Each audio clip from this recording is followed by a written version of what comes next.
So today is the ninth episode of the first season of Medic2 Masterclasses, and the first season is focused on cardiovascular system.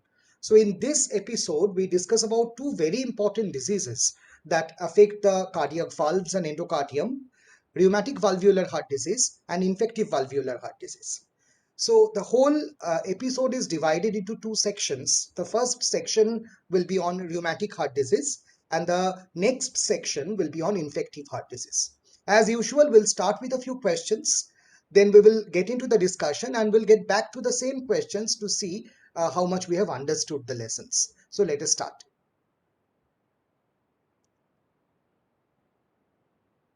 So please try to answer this question. You can answer in the chat box by simply mentioning the option. Rheumatic fever is best described as what? So you read the four options. What is the best description for rheumatic fever?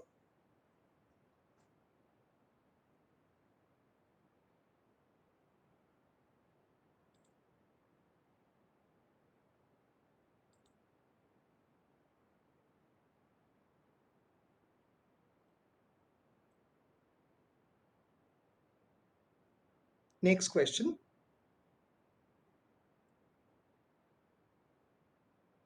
In rheumatic fever, which one happens? So there are four events that are described. Choose the best one.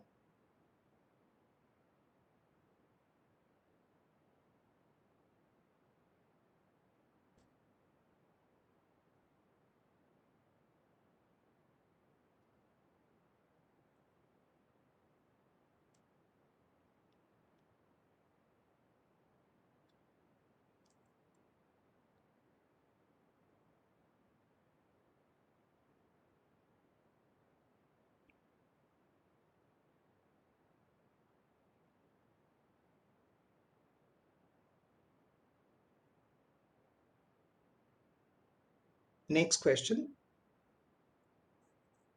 In rheumatic fever, patients often present with cardiac murmurs. So what is the correct statement about the progression of the new murmur? The sequence of the murmur?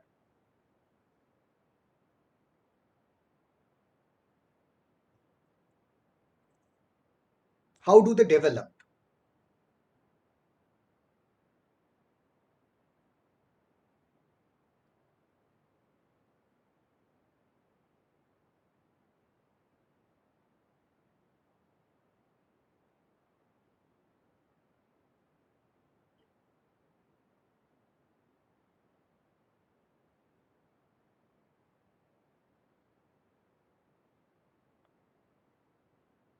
Next question.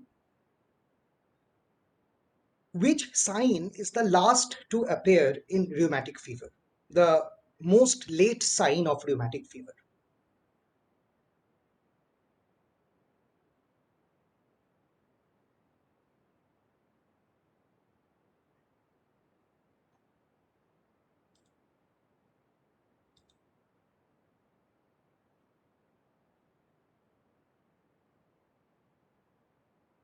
Next question.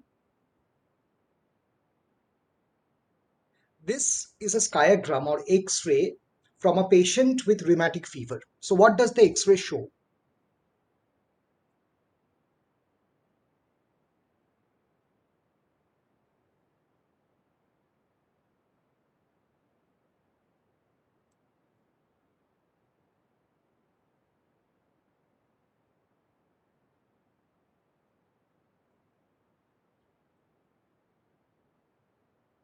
Next question. Look at this lesion in this image. What does this lesion indicate is not the question. The question is, if this lesion develops, what will be the fate of this lesion or characteristic of this lesion? So read the four properties, see which one applies to this.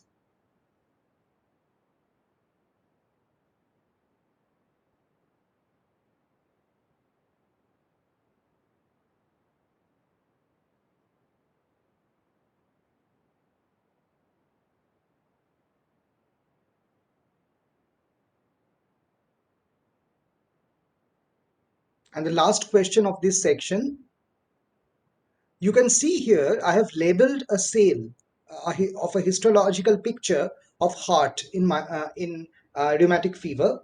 So what does it represent? What is this particular structure?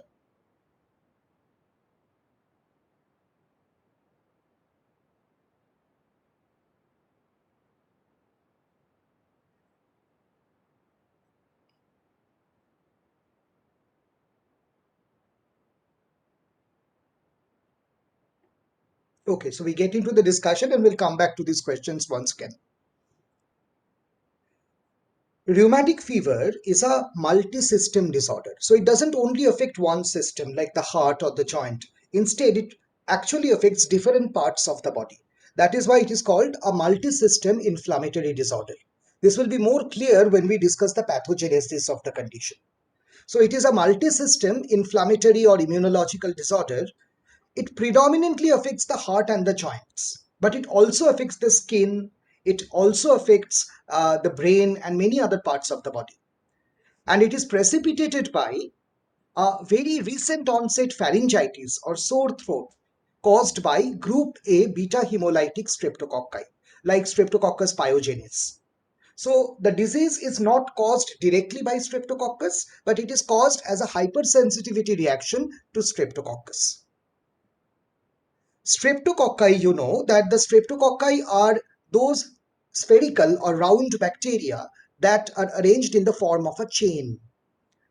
And Streptococcus pyogenes belongs to a classification system where it is classified under group A. This is known as the Lancefield grouping of the Streptococcus. And these streptococci can digest blood. When a particular bacteria can digest blood in a cultured medium completely, they are said to be beta hemolytic. You know that when they can partially digest the blood, they are called alpha hemolytic. So, this is how Streptococcus will look under the microscope when you do a gram stain. These are spherical bacteria that are arranged in a chain. And when you culture them in a blood containing culture medium like blood agar, you see that surrounding the colonies of the bacteria, there are yellowish or pale areas indicating that the blood has been totally eaten away. The blood has been totally digested. That is why they are called beta hemolytic organisms. If you see under scanning electron microscope, this is a recolored scanning electron microscope. So the recolored scanning electron microscope shows here the pulmonary epithelial cells on which the chains of streptococci are attached. So the streptococcus as a bacterium has many virulence factors, that is many weapons to attack the human body. It has various extracellular substances which we call the toxins of the bacteria. These include streptolysin, NADAs, hyaluronidase, etc. It also contains antigenic substances like the pili or fimri, which is closely associated with another antigenic substance typically present in gram-positive cells, the lipoteichoic acid. It also, like all other cells which are gram-positive, have a thick peptidoglycan layer. And all these things contribute to the pathogenesis of streptococcal infection. The Streptococcus pyogenes can infect different parts of the body. But when it infects the throat, it causes pharyngitis. When a certain strain of such bacteria cause pharyngitis, it may lead to rheumatic fever later in life. Let us see how. So let us suppose that there is sore throat in a person by group A beta hemolytic streptococci.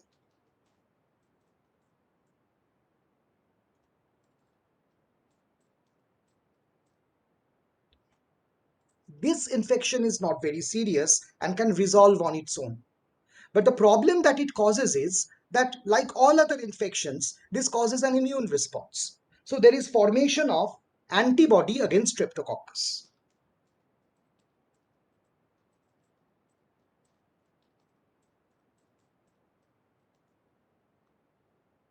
Antibodies can be produced against various kinds of antigens. So antibody can be produced against the M protein, which is the lipoteichoic acid. It can be produced against peptidoglycan and many such molecules.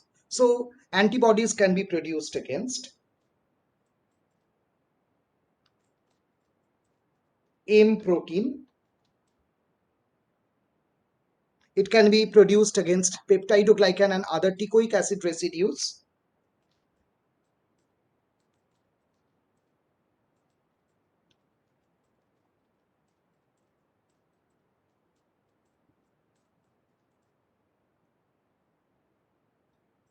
And there can be also antibody formation against other kinds of antigens.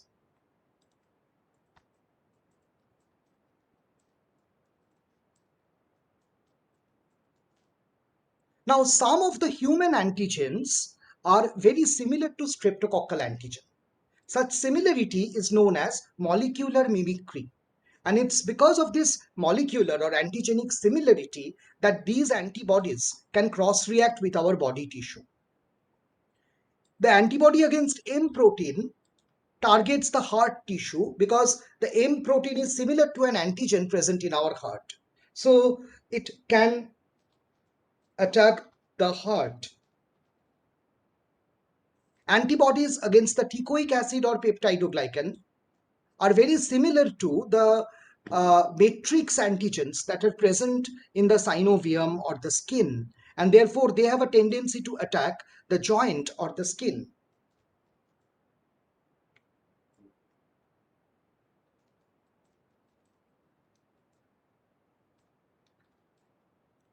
The other antigens can also cross-react in various ways, and it can lead to similar manifestations.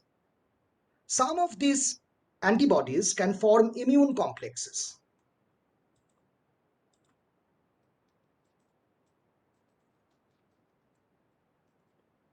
And such immune complexes may have a tendency to deposit again under the skin or in the brain.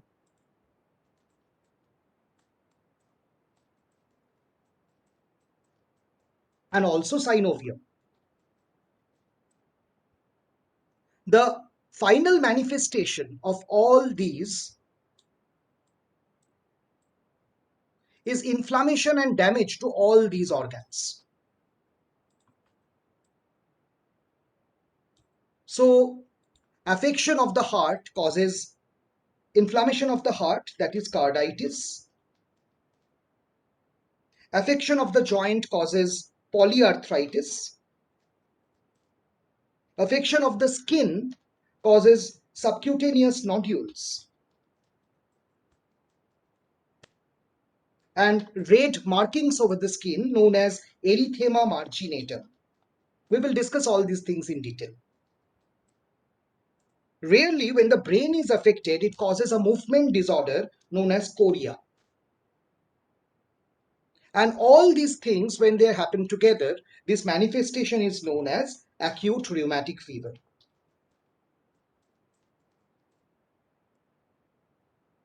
If a person suffers acute rheumatic fever, that means the person is genetically prone to develop such antigen antibody reaction. And therefore, the person should be protected from subsequent infection. Because each time the rheumatic fever will happen in that person, the heart and the joints will be attacked again and again. Whereas the joint can be spared to some extent and will heal, the heart will not heal. There will be permanent damage caused to the heart. That is why, although the name starts with rheumatic, meaning joints, it is essentially a disease that predominantly affects the heart and not the joint. So, with this very basic idea about how rheumatic fever is caused, we can conclude that it is not exactly an infective disease. It is a post-infectious complication. By the time rheumatic fever has happened, the streptococci may not be there in the throat. It is the antibody to the bacteria that are causing these problems. So it is more accurately called an immunological or inflammatory disorder rather than an infective disorder. We can call it, of course, a post-infective disorder. I think this is clear to everyone.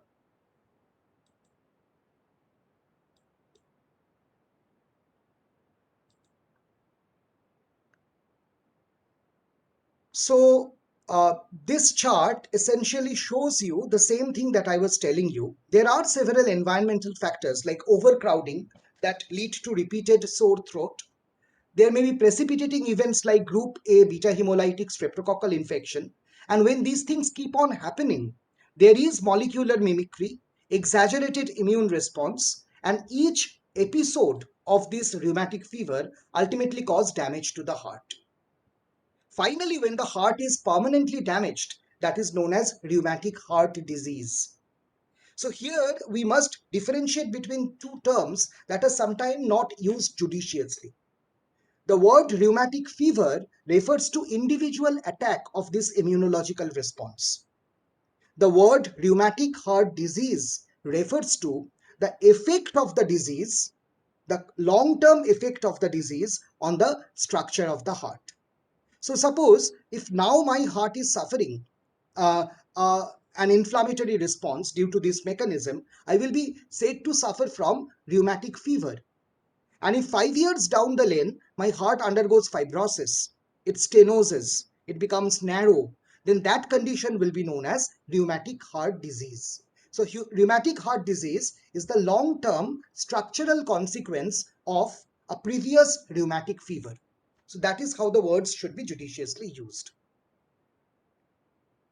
So what is acute rheumatic fever and how do we diagnose it? We understood it's a multi-system inflammatory disorder. And to diagnose it accurately, Jones defined certain criteria, which are popularly known as Jones criteria or modified Jones criteria for acute rheumatic fever. The criteria are nothing but the clinical and laboratory features of the disease. So, Jones discussed three types of criteria: major criteria, minor criteria, and essential criteria. The major criteria are the most important clinical features: carditis, migratory polyarthritis, chorea, subcutaneous nodules, and erythema marginata.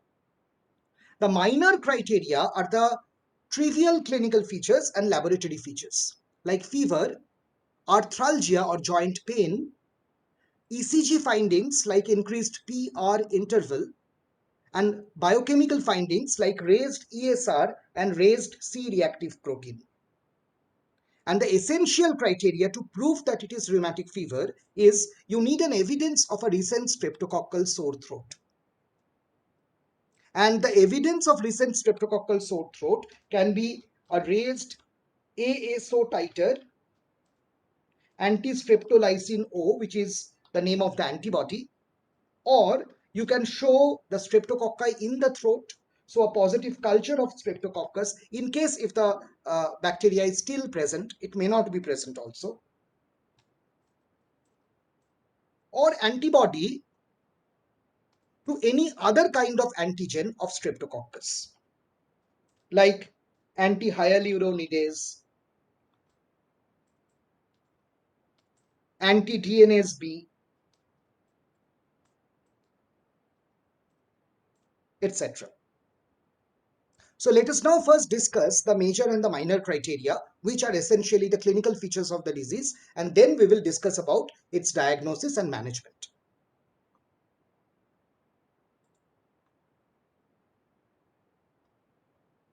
In rheumatic fever, when the heart is affected, all parts of the heart are affected. The pericardium is affected, the myocardium is affected, and the endocardium is also affected. Because all three parts of the heart are affected, it is known as rheumatic pancarditis. Pan means entire or whole. So what happens in the myocardium? In the myocardium, you can see these are the fibers of the myocardium, and in between there is a degeneration. In a part, you cannot identify the fibers, and they are all infiltrated, you can see, with different cells like macrophages. Some of these macrophages have elongated nucleus. You can also see them here. They have elongated nucleus. And if you see it in a schematic diagram, it looks like this. So there are degenerated muscle fibers, and in this degenerated muscle fiber, you can see there are macrophages that have been modified into elongated nucleus. Because these nuclei look like caterpillars, the cells are also called caterpillar cells. And on transverse section, they look round. And these are also called owl's eye-like cells. And technically, these are known as Anitskau cell after the name of the scientist who discovered them. So Anitskau cell or caterpillar cell are the same thing, and they represent modified macrophages. Along with this, you will see there are large number of lymphocytes here and there. There is fibrinoid necrosis all over, and sometimes the caterpillar cells join each other to form multinucleated giant cell. These are known as Aschoff giant cell. And this whole arrangement with the cells, with the necrosis, with the giant cell, with the dead muscle fiber, this whole focus is known as an Aschoff body.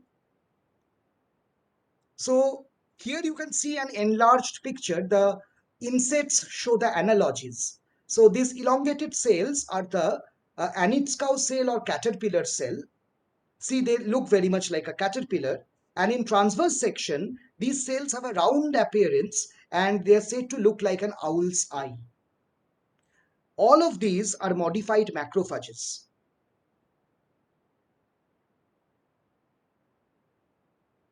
This is what happens to the pericardium. The pericardium gets so inflamed that fibrin, blood, and exudates all accumulate on the surface.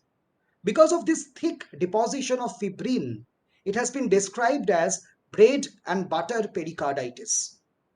The bread refers to the thickened pericardium, and the butter refers to the fibrinous exudate. This is so characteristic of rheumatic pericarditis. As the pericarditis evolves, there is accumulation of exudate and transudate. This swells up the pericardial sac, causing pericardial effusion. And when there is pericardial effusion, the structure of the heart becomes like a water bottle. So it looks like a plastic bag that has been filled with water and placed on the ground. This is known as the water bottle or bag of water configuration of the pericardium. If you compare with a normal skiagram, you can easily see the differences. In a normal skiagram, the diameter of the heart is never more than half of the thoracic diameter. Here it is definitely bigger. So there has been enlargement of the cardiac shadow. And you can also see that the shape of the heart shadow is looking like a bag of water that is placed on a surface. And that because there is exudate inside, the vertebra that should be normally visible through the cardiac salute is no longer visible. This is so characteristic of pericardial effusion or water in the pericardial sac. As time passes, the valve starts becoming narrow with fibrosis. This is how the valves can fuse, and you can see such a huge opening has been now made into a narrow fish mouth like slit. This is a long-term complication, which is mitral stenosis or rheumatic valvular stenosis. However, when the rheumatic fever occurs first, the vegetations on the valve make the valves very heavy. So I will try to explain this with the help of a schematic note of what happens in the heart.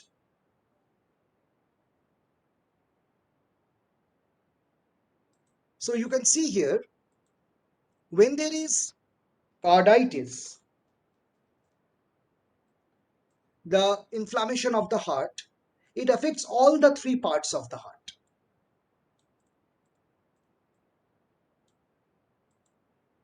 It affects the pericardium, causing pericarditis. It affects the muscle, causing myocarditis. It affects the inner lining of the heart, that is, it causes endocarditis. Because of pericarditis, the patient feels sharp pain over the precordium. And as time passes, exudation causes the pericarditis to turn into pericardial effusion. And as water accumulates in the pericardium, we observe a few changes. Sound cannot transmit properly through water, so the heart sounds become muffled.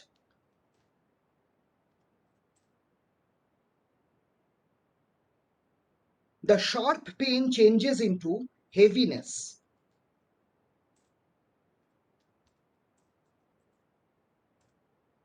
The X-ray will show a bag of water configuration.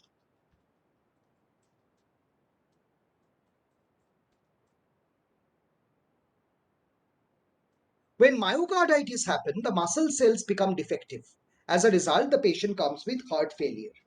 And we have discussed in one of the episodes of this season how heart failure will manifest. So the typical signs and symptoms of heart failure will develop.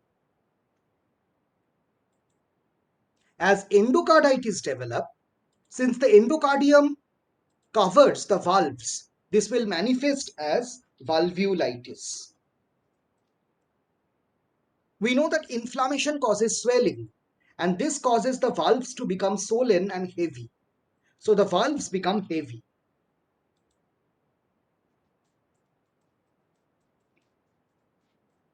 Why do they become heavy?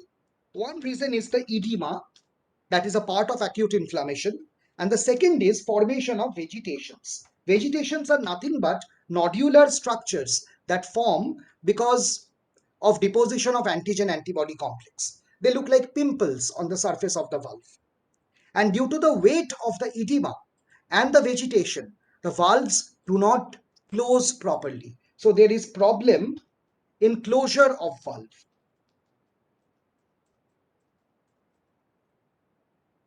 When a valve cannot close, the condition is called regurgitation. So the first murmur to occur is the murmur of valvular regurgitation.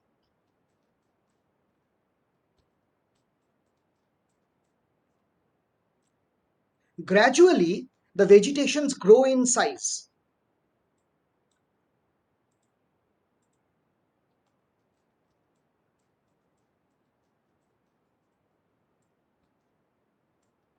And as the vegetations grow in size, the orifice of the valve becomes narrow.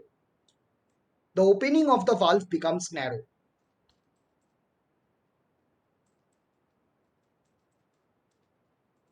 Narrowing of a valve is called stenosis, and this gives rise to the murmur of valvular stenosis.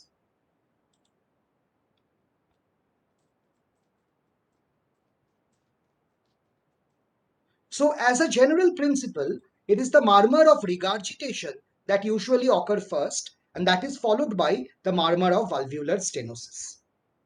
So, presence of a valvular stenosis murmur is indicative of an advanced disease. Because it is such an important sign, a special name has been given to it. In acute rheumatic fever, if there is development of mitral stenosis murmur, mind you, it is stenosis. That means the disease is advanced.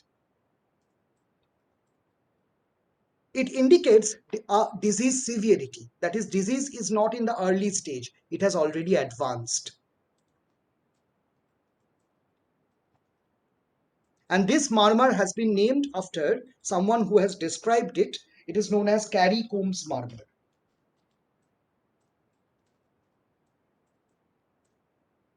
So Carey Coombs murmur is a murmur of stenosis, and therefore it must develop in the advanced stage of the disease. And as the disease advances, the regurgitation murmur remains, but along with that, the stenosis murmur appears. So this is the evolution of the carditis features. I hope this is clear to everyone.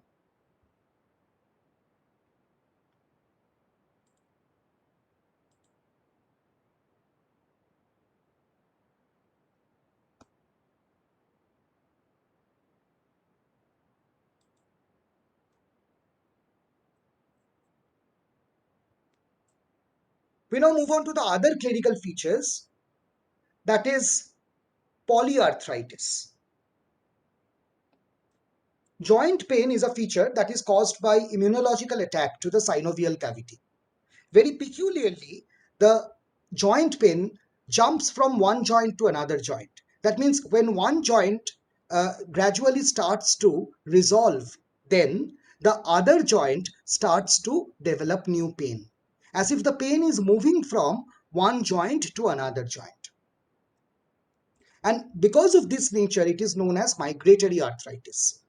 Many other diseases like chikungunya fever, etc., also show the phenomenon of migratory arthritis. But why exactly it is migratory, that is not well explained. Under the skin, there may be formation of nodules, which are caused by immune complex deposition. These are known as subcutaneous nodules. And these nodules are painless and they resolve on their own. On the surface of the skin, there may be circular red patches. These are known as erythema marginatum, which literally translates into red margin. So these are lesions with red margin. If you press them, the color disappears. When you release the pressure, again the color reappears. Sometimes these circular patches may join each other to form geographical margins. But although it looks very horrid, but erythema marginatum is not painful. It is also not pruritic. And it also resolves on its own after initiation of therapy. No specific treatment is needed for erythema marginatum. The last complication to develop in some people, luckily not everyone, is chorea. Chorea is a disorder of the basal ganglia and it is just opposite to Parkinsonism. In Parkinsonism, there is bradykinesia. In chorea, there is hyperkinesia. There are jerky dance-like movement of the whole extremity or the upper part of the body. And this causes severe disturbance in day-to-day activities. Sometimes it is treated with anti-dopaminergic drugs like haloperidol, or sometimes it is treated with anti-epileptic drugs like sodium valproate. But none of the treatments are very successful in treating chorea. If it happens, sometimes it can remain for the rest of the life.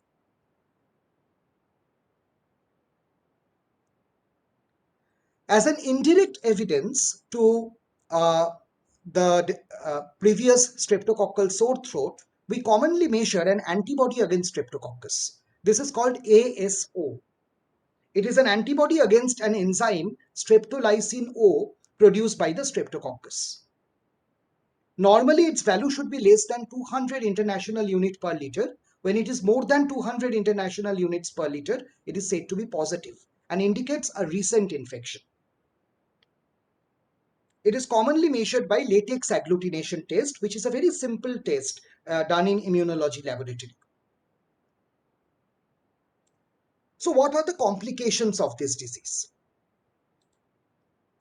It is said that rheumatic fever licks the joint but bites the heart.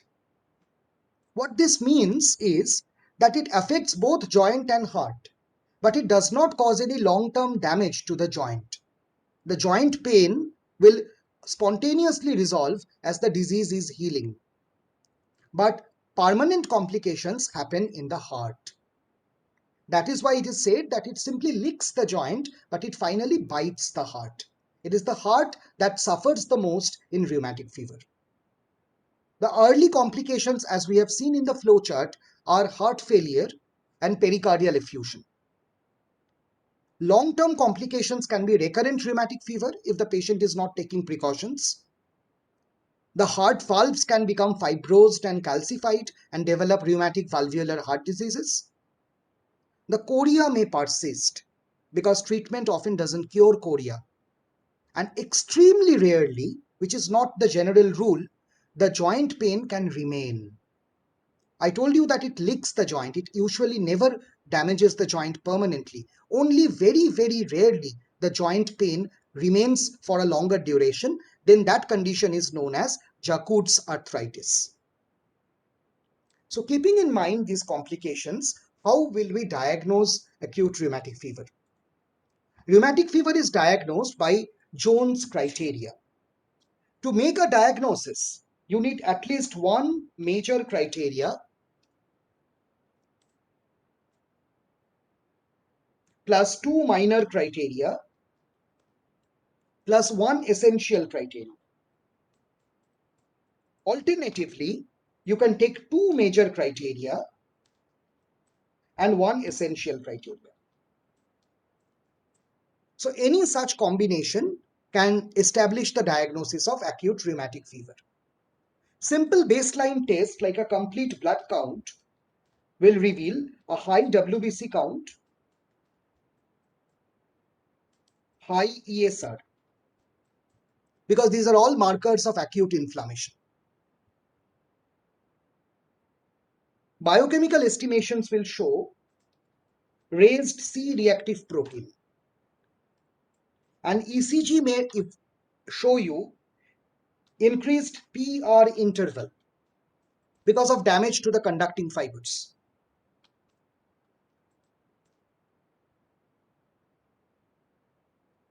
ASO will be in high titer, that is more than 200 international unit per liter. And if you do an echocardiogram, it may reveal heart failure, which is defined as a left ventricular ejection fraction less than 55%. A chest X-ray may reveal pericardial effusion.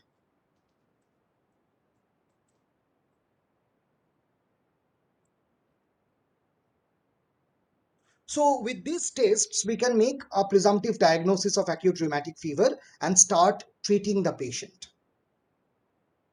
The treatment of the patient involves anti-inflammatory drugs, and aspirin is the drug of choice. Aspirin is given in very high dose in these diseases. Such a high dose that it can be about 30 to 60 milligram aspirin per kg of the body weight in divided doses. So aspirin in very high dose is given, and that is the drug of choice in acute rheumatic fever. Along with that, if there is heart failure, you manage heart failure following the standard protocol using diuretics, morphine, using vasodilators or digoxin. Cases where patients do not respond to aspirin, we require glucocorticoid. Otherwise, it is not always needed. And all patients who have suffered rheumatic fever must receive penicillin every 3 weeks for the rest of the life. This is to prevent future sore throat and future rheumatic fever, because the person is always genetically prone to development of rheumatic fever. So this essentially is what we need to know in a nutshell about rheumatic fever. Let us get back to the questions and try to answer them. So let's try this question. Rheumatic fever is best described as, what will be the answer?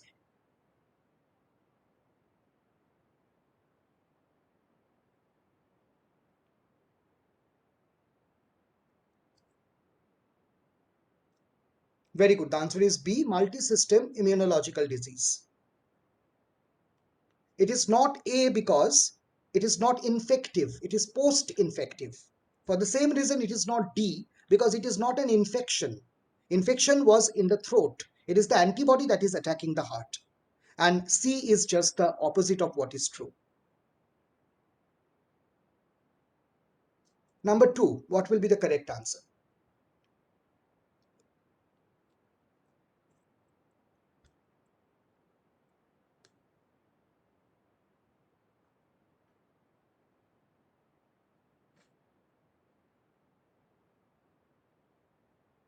Very good. Both ESR and WBC count increase as a result of the acute phase reaction. Number 3, which statement is true?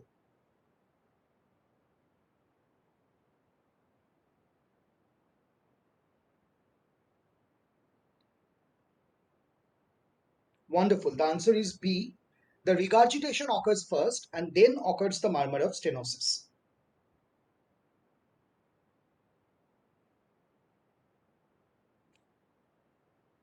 Question number 4.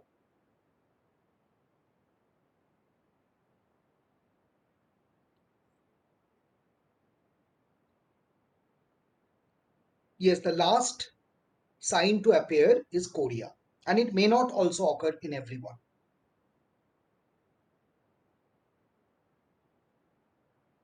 Question number 5.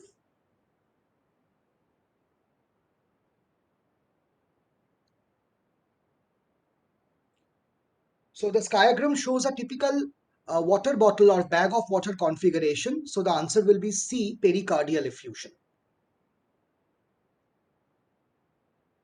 Question 6.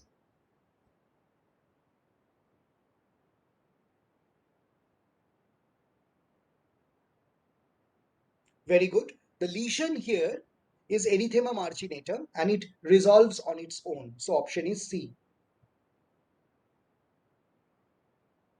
Question number 7.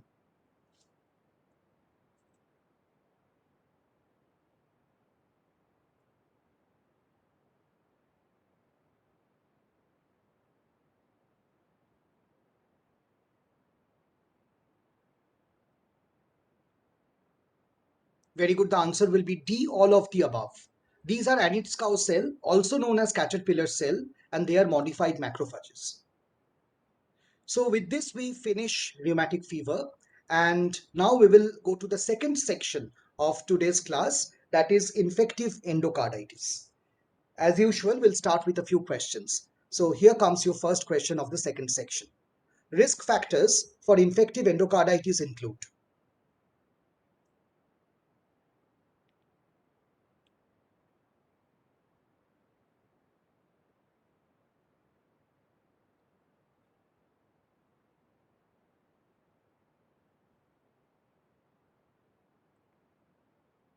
Next question.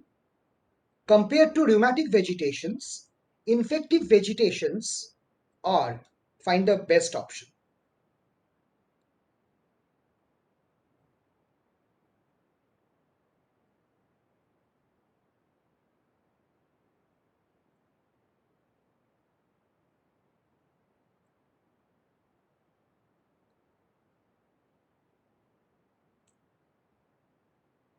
Next question.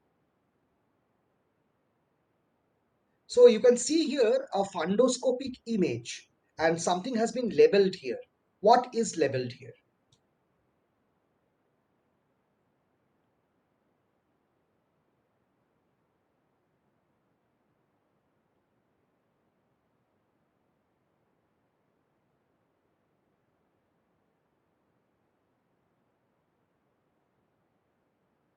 Next question.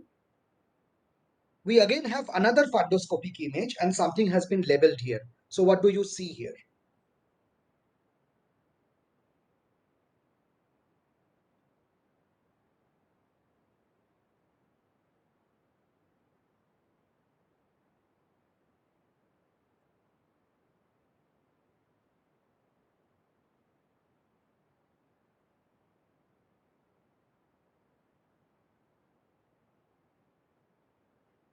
Next question. The drug of choice for right-sided endocarditis in injection drug users is.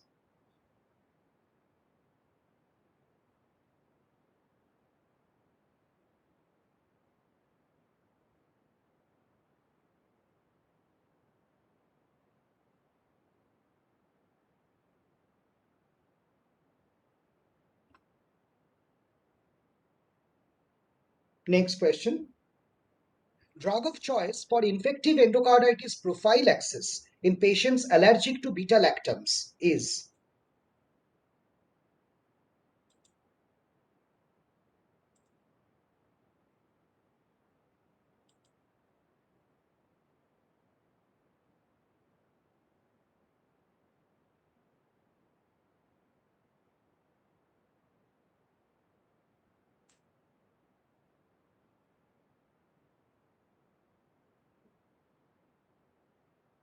So let us get into the discussion and we'll come back to these questions again. Infective endocarditis, sometimes called bacterial endocarditis, is infection of the endocardium, including the valve cusps.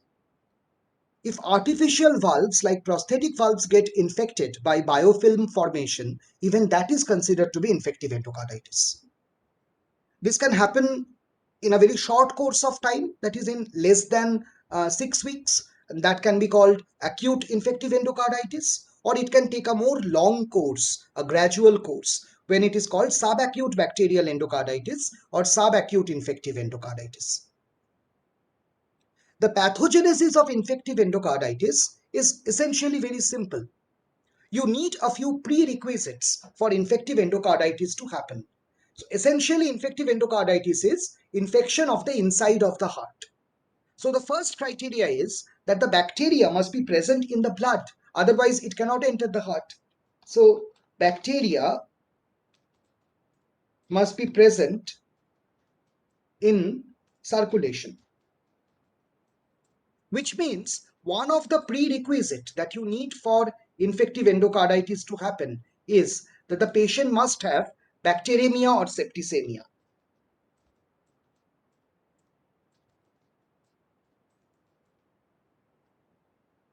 Secondly, the patient's immunity must not be very strong, otherwise the bacteria will not be able to localize. So immunosuppression is another factor that can help in endocarditis. Third, bacteria can only attach when there is an injury to the endocardium. It's very similar to thrombosis. There should be injury to the endothelium because intact endocardium is so slippery because of the glycocalyx layer that bacteria cannot easily colonize there. So there must be endocardial injury.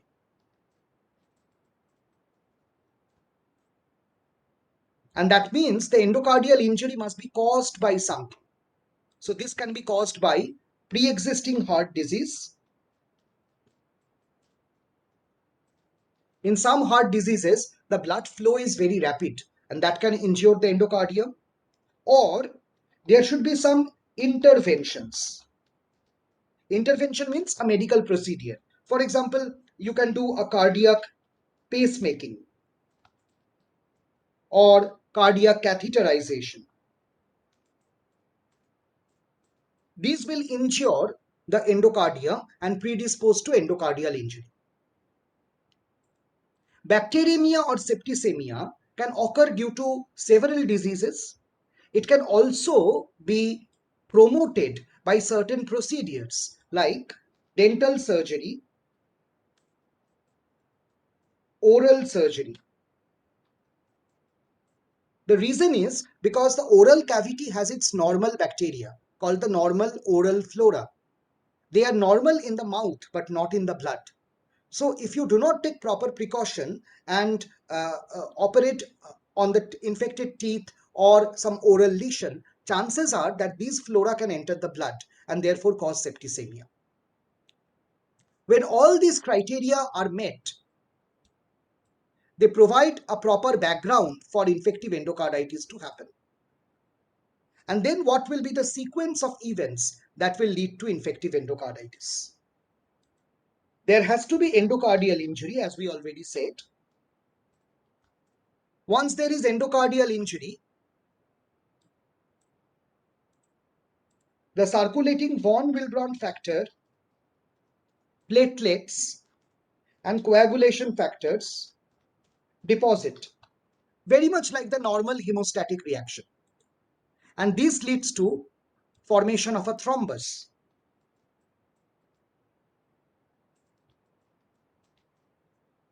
Now, if there is bacteremia, then bacteria attach to the thrombus.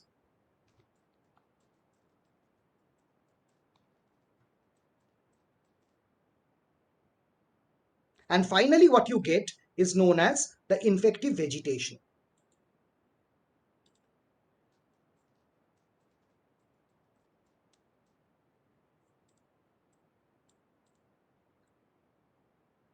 In rheumatic fever, the antigen-antibody complex usually deposit along the margin of the valve.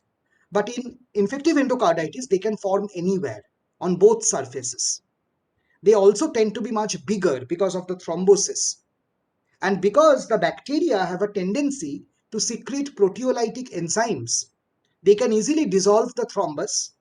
So the pieces of the vegetation can dislodge and cause embolism. So chance of embolism is also more here because bacteria can digest the fibrin and other proteins, and therefore pieces of this can go out into the circulation, causing metastatic infection and embolism.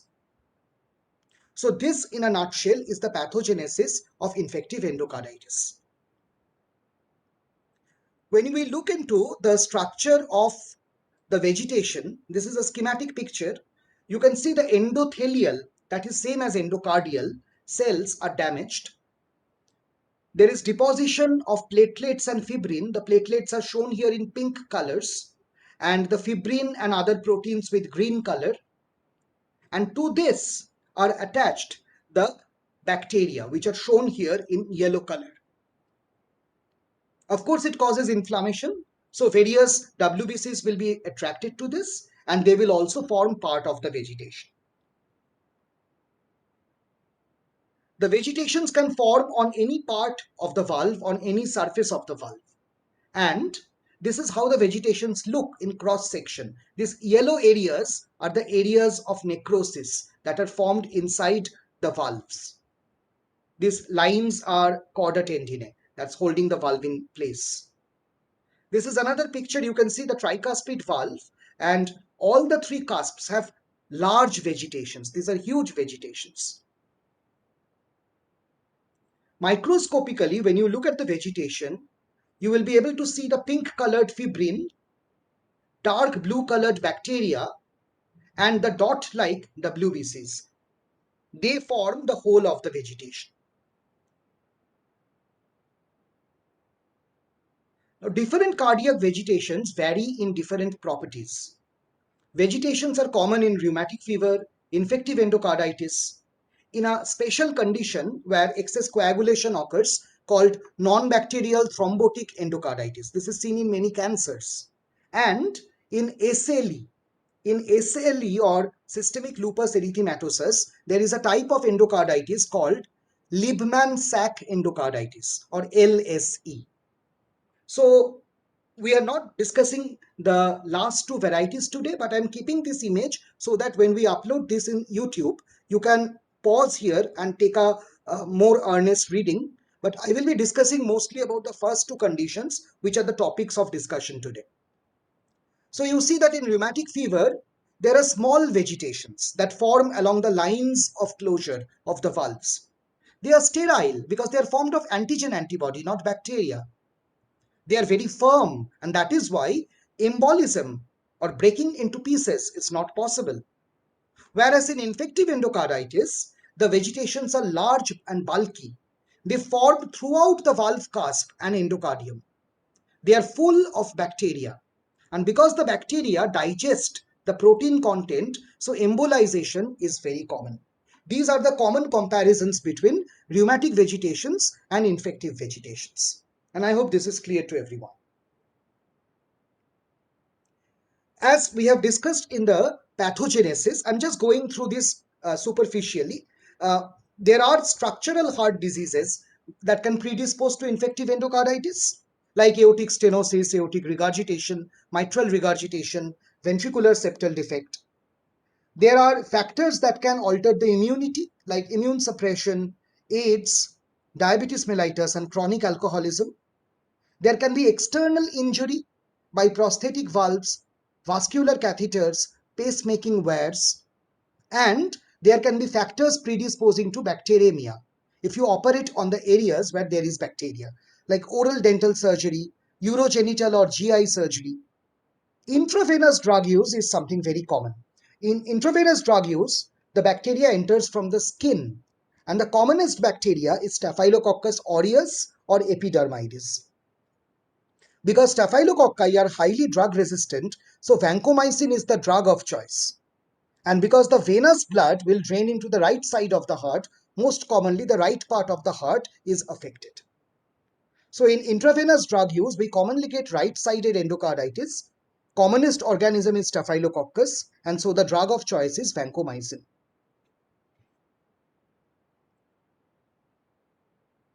Infective endocarditis can be acute and subacute depending on the duration. Culture positive, where you get a blood culture positive, and culture negative, when you have very rare bacteria that do not grow easily. It can be right-sided, that you see in injection drug user, versus left-sided, where there is a left-sided pathology like mitral regurgitation. It can be hospital acquired or nosocomial versus community acquired, which is acquired at home. And it can be a native valve or a biological valve endocarditis versus artificial valve or prosthetic valve endocarditis. When endocarditis occurs, there are both cardiac effects and systemic effects. The cardiac effects are valve damage, abscess formation, heart failure, and arrhythmia. And in the body, there may be bacteremia, embolism. These emboli can cause immunological reactions, and because of both immunological reason and hypoxia, there can be swelling of the tip of the fingers, which is called clubbing. One manifestation of embolism is Osler's node. At the tip of the finger, immune complexes deposit, and this leads to painful nodular swelling. These are known as Osler's node. Sometimes there may be lesions all over the palm and sole. They are usually not painful. They are painless lesions and flat lesions. They are known as Janeway lesion. Both of these are caused by infective embolism. This is what is known as clubbing. The fingers become like drumsticks. Because of heart disease, there is hypoxia to the distant part of the body, and hypoxia stimulates fibrosis, and this leads to clubbing of the fingers. Small emboli can occlude blood vessel, and the pressure of the blood can rupture them. Such bleeding vessels can appear like splinters, and this is known as splinter hemorrhage. They can be seen anywhere where there is a transparent covering over the blood vessel. Like they can be seen on the nail bed, they can be seen in the conjunctiva, they can be seen by ophthalmoscopy. Here you can see this triangular bleeding spot. This is a splinter hemorrhage. Sometimes a vessel of the retina can be blocked. The blocked area appears pale because there is no blood, and the surrounding area looks red because there is accumulation of blood. And this is exactly what you see here. A pale spot surrounded by the red area. The paleness is because the embolism has blocked the blood vessel.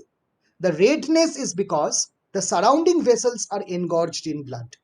This finding is known as Roth spot. You can see in the same patient, there are also two other foci of splinter hemorrhages. So we have splinter hemorrhage as well as Roth spot in the same fundoscopic picture.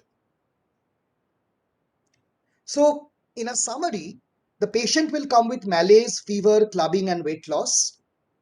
Eyes may show Roth spot or splinter hemorrhage. There will be joint pain and splenomegaly due to immune complex deposition. Skin may show Osler's node, Janeway lesion, and splinter hemorrhage. Heart may show valvular murmurs and heart failure. In the brain, there may be embolism, and in the kidney, deposition of immune complex can lead to glomerulonephritis. With such a multi-system presentation, diagnosis can be done with Duke's criteria. Just as we use Jones criteria for rheumatic fever, we use Duke's criteria for infective endocarditis. Duke's criteria has two components, major and minor. Major criteria are that the typical organisms that are known to cause infective endocarditis, like the Streptococcus viridans, like the Hasek organisms, they must be positive persistently in two separate cultures or persistently positive in three different cultures taken at a particular time apart. Simply speaking, the blood cultures that are sent must be positive with typical organism. That is one criteria. If you do an echocardiography, you must be able to show that the valve is damaged. This can be shown by demonstrating a vegetation or an abscess or a regurgitation. Minor criteria are presence of predisposing factors, the list we have seen before, like diabetes, HIV, dental surgery, structural heart diseases, a fever of more than 38 degrees Celsius, any vascular or immunological phenomena like splinter hemorrhage, Roth spot, Osler node, Janeway lesion, or a blood culture which is positive but not meeting the major criteria. Like maybe only one culture is positive, not two culture. A positive echocardiogram not meeting the major criteria. For example, you can find a regurgitation, but you cannot establish that it is new. These partial criteria are minor criteria.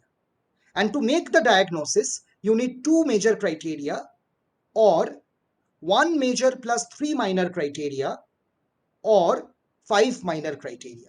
Any of these can establish the diagnosis of infective endocarditis. So once you make the diagnosis, investigate further using blood culture and echocardiogram to confirm the etiology and the complications. The treatment of acute infective endocarditis is antibiotics. The commonest agents used are penicillin and gentamicin. But if you suspect that the patient is injection drug user or it is hospital acquired or hemodialysis associated, then the agent may be staphylococcus. So use vancomycin. If the culture report shows a coagulase negative staphylococcus, use rifampicin because that is commonly used to treat coagulase negative staphylococcus. If you suspect enterococcus infection, use ampicillin or amoxicillin. Finally, when the culture sensitivity report comes, you modify your choice of antibiotic based on that. Because dental and oral surgery causes risk of infective endocarditis, so it is very prudent to give antibiotic before the surgery so that any residual bacteria will be suppressed. Standard regimen is to give 2 grams of amoxicillin 1 hour before the procedure. But if the patient cannot take the medicine orally because there is an oral complication for which surgery will happen, you can give ampicillin 2 grams intravenous or intramuscular. If the patient has penicillin allergy, then you cannot give amoxicillin or ampicillin. Your choice are clarithromycin, azithromycin, cefalexin or clindamycin. And in presence of penicillin allergy, if the patient still cannot take orally, the same things can be converted into injections. So essentially, this is the prophylaxis that you do before the patient undergoes oral or dental surgery to prevent infective endocarditis. So I hope this is clear to everyone. Let us start with the questions that we tried to solve. So risk factors of infective endocarditis include, what will be the answer?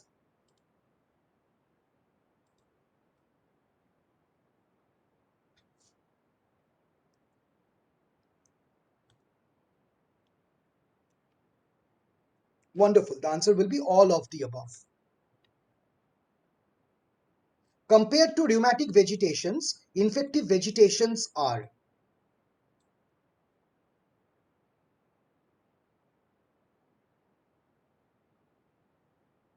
very good. They are fragile because of the bacterial protease synthesis. So they are more prone to embolism. What is this finding that you are seeing in fundoscopy here?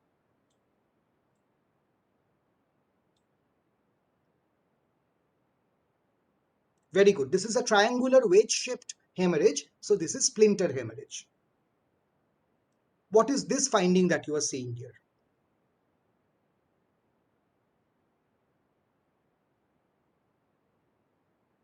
So this is a pale area surrounded by a red area. And this is classical finding for Roth spot. That is embolic occlusion of one of the blood vessels. What is the drug of choice for right-sided endocarditis in injection drug users?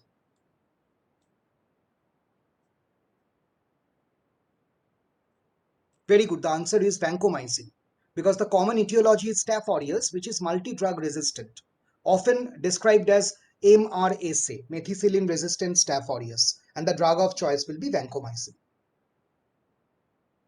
What is the drug of choice for infective endocarditis prophylaxis in patients allergic to beta-lactams?